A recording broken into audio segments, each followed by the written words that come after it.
Special ಊಟ ತುಂಬ special. ಯಾಕಂದರೆ ಇವತ್ತೊಬ್ರು ವಿಶೇಷವಾದಂಥ ಅತಿಥಿ ಬರ್ತಾ ಇದ್ದಾರೆ. ಅವ್ರಿಗೊಂದು ಅಡುಗೆ ಮಾಡಿಕೊಟ್ಟು ಅವ್ರ ಜೊತೆ ಒಂದಷ್ಟು ಹರಟೆ ಹೊಡಿಬೇಕು ಅನ್ನೋದು ನಮ್ಮ ಉದ್ದೇಶ. ಇವರು ಅದ್ಭುತವಾದಂಥ ಕಲಾವಿದರು, ತುಂಬ ಚೆನ್ನಾಗಿ ಆ್ಯಕ್ಟ್ ಮಾಡ್ತಾರೆ. ಅದರಲ್ಲೂ ಹಾಸ್ಯ ಪಾತ್ರಗಳಲ್ಲಿ ಎತ್ತಿದ ಕೈ. ಬೇಕಾದಷ್ಟು ಈಗಿನ ಚಿತ್ರಗಳಲ್ಲಿ ಅಭಿನಯಿಸ್ತಾ ಇದ್ದಾರೆ. ಹಾಸ್ಯ ಪಾತ್ರಗಳನ್ನು ಮಾಡ್ತಾ ಇದ್ದಾರೆ, ನಾಯಕ ನಟನಾಗಿ ಕೆಲಸ ಮಾಡ್ತಾ ಇದ್ದಾರೆ, ಬರಹಗಾರನಾಗಿ ಕೆಲಸ ಮಾಡ್ತಾ ಇದ್ದಾರೆ, ನಿರ್ದೇಶಕರಾಗಿ ಕೂಡ ಕೆಲಸ ಮಾಡ್ತಾ ಇದ್ದಾರೆ. ಅಂದರೆ ಮಲ್ಟಿ ಫ್ಯಾಸಿಟೆಡ್ ಪರ್ಸ್ನಾಲಿಟಿ.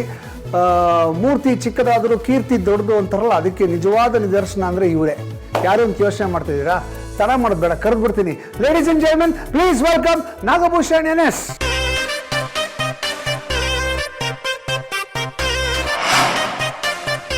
ಚೆನ್ನಾಗಿದ್ದೀರಾ? ತುಂಬ ಚೆನ್ನಾಗಿದೆ ಸರ್. ನೀವು ಹೇಗಿದ್ದೀರಾ ಸರ್? ನಾನು ಹ್ಯಾಂಡ್ಸಮ್ ಆಗಿದ್ದೀನಿ. ಭಾಳ ಖುಷಿ ಆಯಿತು. ನಿಮ್ಮದು ವಿದ್ಯಾಪತಿ ಅನ್ನೋ ಸಿನಿಮಾದು ಟ್ರೈಲರ್ ನೋಡಿದೆ. ಆ ಟ್ರೈಲರ್ ನೋಡೇ ಥ್ರಿಲ್ ಆಗ್ಬಿಡ್ತು ನನಗೆ. ಯಾಕಂದರೆ ಆ ಕಥೆಯ ಹಂದರ ಇದೆಯಲ್ಲ, ಸ್ಕೆಲಿಟನು ವೆರಿ ಹ್ಯೂಮರಸ್. ನನಗೆ ನೋಡಿದ ತಕ್ಷಣ ಗೊತ್ತಾಯ್ತು ಈ ಸಿನಿಮಾ ಕತೆ ಇದೆ ಅಂತ ಅರ್ಥ ಆಯ್ತು ನನಗೆ. ಆ್ಯಂಡ್ ದಟ್ ಪ್ಲಾಟೇ ಭಾಳ ಹ್ಯೂಮರಸ್ ಪ್ಲಾಟು. ಸೊ ಸಿನಿಮಾ ತುಂಬ ಚೆನ್ನಾಗಿರುತ್ತೆ, ಲಾಟ್ ಆಫ್ ಫನ್ ಇರುತ್ತೆ ಅಂತ ಗ್ಯಾರಂಟಿ ಆಯ್ತು ನನಗೆ. ಸೊ ಬನ್ನಿ ನಮ್ಮ ಆ ಸಿನಿಮಾ ಬಗ್ಗೆ ಮಾತಾಡೋಣ ಅಂತ ಕರೆದಿದ್ದಕ್ಕೆ ಬಂದಿದ್ದಕ್ಕೆ ತುಂಬ ತುಂಬ ಧನ್ಯವಾದಗಳು. Thank you sir. ಶುರು ಮಾಡೋಕ್ಕೂ ಮುಂಚೆ ಸರ್, ನೀವು ಸ್ಟಾರ್ಟಿಂಗ್ ನನಗೇನೋ ಒಂದಷ್ಟು ಬಿಲ್ಡಪ್ ಕೊಟ್ರಿ. ಬಟ್ ನಾನು ನಿಮ್ಗೆ ಹೇಳಕ್ಕೆ ಇಷ್ಟಪಡ್ತೀನಿ, ನಾನು ನಿಮ್ಮ ತುಂಬ ದೊಡ್ಡ ಅಭಿಮಾನಿ ಸರ್. ಅಯ್ಯೋ ಭಗವಂತ, ಖಂಡಿತ. ನಿಮ್ದು ಇದು ಕಾಮಿಡಿ ಟೈಮಿಂಗ್ ಇರ್ಬೋದು. ನಾವು ಈಗಲೂ ಬೇಜಾರಾದಾಗೆಲ್ಲ ಏನು ನೋಡ್ತೀವಿ ಅನ್ಕೊಂಡಿದ್ದೆ ಸರ್.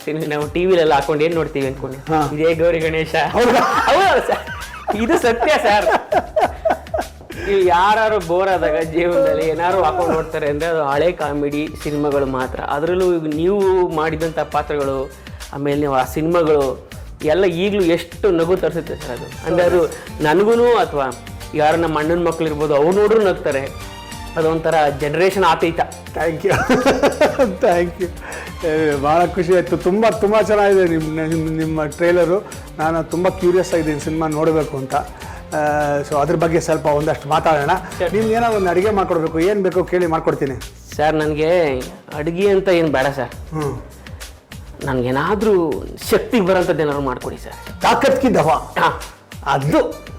ಅದು ಅಂದ್ರೆ ಕುಡಿದ ತಕ್ಷಣ ಹೆಂಗ್ ಶಕ್ತಿ ಬರ್ಬೇಕು ಅಂದ್ರೆ ಸರ್, ಹೋಗಿ ಪಂಚ್ ಹೊಡೆದಾಕ್ಬಿಡ್ಬೇಕು ಸರ್. ಆ ಥರದ್ದು ಬೇಕಾ? ಓಕೆ, ಒಂದು ಕೆಲಸ ಮಾಡ್ತೀನಿ. ನೀವು ಹೆಂಗೂ ಇದನ್ನ ರೋಗಿ ಬಯಸಿದ್ದು ಹಾಲನ್ನ, ವೈದ್ಯ ಹೇಳಿದ್ದು ಹಾಲನ್ನ ಅಂತ ಒಂದು ಗಾದೆ ಇದೆ ಅಲ್ವಾ? ಹಾಲನ್ನ ಅಲ್ಲಲ್ಲ, ನಾನೇನು ಯೋಚನೆ ಮಾಡ್ತೀನಿ ಅಂದರೆ, ಈ ಸಮ್ಮರ್ ಬಂದಿದೆ, ಭಾಳ ಜನ ಈ ಸಮ್ಮರ್ ಸೆಕೆಗೆ, ಬಿಸಿಲಿಗೆ ತುಂಬ ಸುಸ್ತಾಗ್ಬಿಟ್ಟಿರ್ತಾರೆ. ಎನರ್ಜಿ ಡ್ರಿಂಕ್ಗಳು ಮಾಡಬೇಕು ಅಂತ ಒಂದು ವಾರ ಪೂರ್ತಿ ಮಾಡಬೇಕು ಅಂತ ಯೋಚನೆ ಮಾಡ್ತಿದ್ದೆ. ಅದೇನೋ ತಲೆಯಲ್ಲಿ ಕುಡಿತಾ ಇತ್ತು.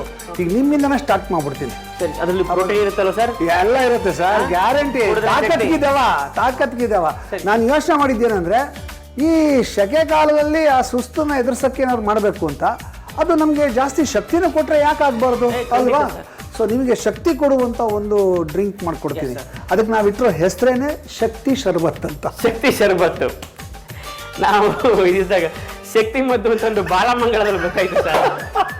ಅದ್ರ ಲಂಬೋದರ ಸಣ್ಣವರಿದ್ದಾಗ ಓದ್ತಾ ಇದ್ವಿ. ಹೌದು. ಸೊ ನಾವು ಈಗ ನಿಮಗೆ ಶಕ್ತಿ ಶರ್ಬತ್ ಮಾಡ್ಕೊಡ್ತೀವಿ. ಕುಡಿದ ತಕ್ಷಣ ಹಂಗೆ ಶಕ್ತಿ ಬಂದ್ಬಿಡಬೇಕು. ಸೊ ಇವತ್ತಿನ ವಿಶೇಷ ಶಕ್ತಿ ಶರ್ಬತ್. ಶಕ್ತಿ ಶರ್ಬತ್ತು ಮಾಡುವ ವಿಧಾನ: ಮಿಕ್ಸಿ ಜಾರಿಗೆ ಅರ್ಧ ಕಪ್ ಕಾರ್ನ್ಫ್ಲೋರ್, 1/4 ಕಪ್ ಸಿಪ್ಪೆ ತೆಗೆದ ಬಾದಾಮಿ, 3 ಚಮಚ ಕರ್ಬೂಜ ಹಣ್ಣಿನ ಬೀಜ, ಅರ್ಧ ಕಪ್ ಗೋಡಂಬಿ, 8 ರಿಂದ 10 ಏಲಕ್ಕಿ, ಸ್ವಲ್ಪ ಪಿಸ್ತಾ, ಚಿಟಿಕೆಯಷ್ಟು ಕೇಸರಿ ಹಾಕಿ ನುಣ್ಣಗೆ ಪುಡಿ ಮಾಡಿಟ್ಟುಕೊಳ್ಳಿ. ಪಾತ್ರೆಗೆ 1 ಲೀಟರ್ ಹಾಲು ಹಾಕಿ ಕಾಯಲು ಇಡಿ. ಹಾಲು ಕಾದಾಗ ಅದಕ್ಕೆ 1 ಕಪ್ ಸಕ್ಕರೆ, 3 ಚಮಚ ರೋಸ್ ಸಿರಪ್, 3 ಚಮಚ ಗುಲ್ಕನ್ ಹಾಕಿ ಹಾಲಿನಲ್ಲಿ ಬೆರೆಯುವಂತೆ ಮಿಕ್ಸ್ ಮಾಡಿ, ಒಂದು ಬಟ್ಟಲಿಗೆ ಸ್ವಲ್ಪ ಹಾಲು ಹಾಕಿ ಅದಕ್ಕೆ ಪುಡಿ ಮಾಡಿಟ್ಟುಕೊಂಡ ಮಿಶ್ರಣ 3 ಚಮಚದಷ್ಟು ಹಾಕಿ ಹಾಲಿನಲ್ಲಿ ಚೆನ್ನಾಗಿ ಕಲಿಸಿ, ಕುದಿಯುತ್ತಿರುವ ಹಾಲಿನ ಮಿಶ್ರಣಕ್ಕೆ ಬೆರೆಸಿಟ್ಟ ಮಿಶ್ರಣವನ್ನು ಹಾಕಿ ಮಿಕ್ಸ್ ಮಾಡಿದರೆ ರೋಸ್ ಈ ಶಕ್ತಿ ಶರ್ಬತ್ ಅನ್ನು ಬಗ್ಗಿಸಿ ಅದಕ್ಕೆ ಐಸ್ ಕ್ಯೂಬ್ಸ್ ಹಾಕಿ ಮೇಲೆ ಪಿಸ್ತಾ ಬಾದಾಮಿಯ ಚೂರುಗಳನ್ನು ಉದುರಿಸಿ ಕೊಡಿ. ಈ ಶಕ್ತಿ ವರ್ಧಕ ಶಕ್ತಿ ಶರ್ಬತ್ ಅನ್ನು. ಇದೇನಿದು? ಇದಕ್ಕೆ ಡ್ರೆಸ್ ಚೇಂಜ್ ನಿಮ್ದು? ಹಿಂಗೆ ಹೋಗ್ತೀರಾ ಫೈಟಿಂಗ್ ಮಾಡಕ್ಕೆ? ಕುಡ್ಕೊಂಡು ಹೋಗ್ತಾರೇ. ನನ್ಗೆ ಬೇಸಿಕ್ಲಿ ಬಂದಿದ್ದ ಅಷ್ಟಕ್ಕೆ. ಹೌದಾ? ಶಕ್ತಿ ತಗೊಂಡು ಹೋಗ್ತಾ ಇರೋದು, ಹೋಗಿ ಹೊಡಿತಾರೆ. ಅಯ್ಯೋ, ಹಂಗಾರೆ ಈಗ ಇಮಿಡಿಯೇಟ್ ಆಗಿ ಕೊಟ್ಬಿಡ್ತೀನಿ ರೀ. ನೋಡಿ ಸರ್, ಕುಡೀರಿ. ಚೆನ್ನಾಗಿದ್ರೆ ಚೆನ್ನಾಗಿದೆ ಅಂತೇಳಿ, ಚೆನ್ನಾಗಿಲ್ಲ ಅಂದರೆ ಚೆನ್ನಾಗಿಲ್ಲ ಅಂಥೇಳಿ. ಒಂದಂತೂ ಗ್ಯಾರಂಟಿ, ಅದು ಪೂರ್ತಿ ಕುಡಿದ್ರೆ ಬೇಕಾದಷ್ಟು ತಾಕತ್ ಬರುತ್ತೆ. ಶಕ್ತಿ ಶರಬತ್ ಕುಡಿಲ್ಲ ಸರ್? ಕುಡೀರಿ.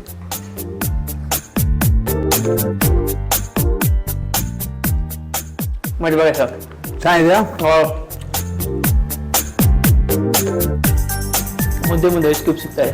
ತಣ್ಣಗಾಗುತ್ತೆ ಒಂಥರ. ಚೆನ್ನಾಗಿದೆಯಾ? ತಾಕತ್ ಬರ್ತಾ ಇದೆ ಸರ್. ಬರ್ತಾ ಇದೆಯಾ? ಒಂಥರ ಎನರ್ಜಿ ಬಂದಂಗೆ ಆಗುತ್ತಲ್ವಾ? Full energy ತುಂಬ್ಕೊಳ್ಳುತ್ತೆ. ಈ ಸಮ್ಮರ್ಗೆ ಸುಸ್ತಾಗಿ ಮನೆಗೆ ಬಂದಾಗ ಈ ಥರದ್ದು ಒಂದು ಡ್ರಿಂಕು ಮಾಡಿ ಫ್ರಿಜ್ಜಲ್ಲಿ ಇಟ್ಬಿಟ್ಟಿರಬೇಕು. ಸುಮ್ಮನೆ ಒಂದು ಗ್ಲಾಸ್ಗೆ ಹಿಂಗೆ ಹಾಕ್ಕೊಂಡು ಒಂದು ಐಸ್ ಕ್ಯೂಬ್ ಹಾಕ್ಕೊಂಡು ಒಂದು ಸ್ವಲ್ಪ ಬಾದಾಮಿ ಉದುರಿಸ್ಕೊಂಡು ಕಾಲ್ ಮೇಲೆ ಕಾಲು ಹಾಕ್ಕೊಂಡು ಆರಾಮಾಗಿ ಕೂತ್ಕೊಂಡು ಟಿ ವಿ ಮುಂದೆ. ನಾನು ತಣ್ಣಗೆ ಮಾಡಿದ್ದೀನಿ, ಆದರೆ ಚಿಲ್ ಮಾಡೋಕ್ಕಾಗಿಲ್ಲ. ಇದನ್ನು ಚಿಲ್ ಮಾಡಬೇಕು, ಸೂಪರಾಗಿರುತ್ತೆ. ಆದರೆ ಎಫೆಕ್ಟ್ ಸಿಗಬೇಕು ಅಂತ ಐಸ್ ಹಾಕಿದ್ದೀನಿ. ಆ ಐಸ್ ಸುತ್ತ ಅದು ಚಿಲ್ಲಾಗಿರುತ್ತೆ. ಚಲ್ಲಂತ ಒಂದು ತಣ್ಣಗಿರೋದು ಗಂಟ್ಲಿಗೆ ಹೋಗುತ್ತೆ, ಸಖತ್ ಖುಷಿ ಕೊಡುತ್ತೆ. ಆ ರೋಸ್ ಫೀಲು, ಗುಲಾಬಿ ಫೀಲು ಸಖತ್ತಾಗಿದೆ. ನನ್ಗೇನು ಗೊತ್ತಾಗ್ತಿಲ್ಲ. ನನಗೆ ಗೊತ್ತಾಗ್ತಿರೋದು ಒಂದೇ ಸರ್, ಪ್ರೋಟೀನ್ ಶಕ್ತಿ ಚೆನ್ನಾಗಿ ಬಂದಿದೆ ಅಂತ ನಂಗೆ ಅಷ್ಟೇ ಗೊತ್ತಾಗ್ತಿರೋದು. ಮಜಾ ಇದೆ. ಮನೆ ಪ್ರಯೋಗ ಮಾಡಿ, ಈ ಸಮ್ಮರಲ್ಲಿ ಸಖತ್ತಾಗಿ ಹೆಲ್ಪ್ ಆಗುತ್ತೆ. ಹೆಂಗಿದೆ ಅಂದರೆ ಸೂಪರ್.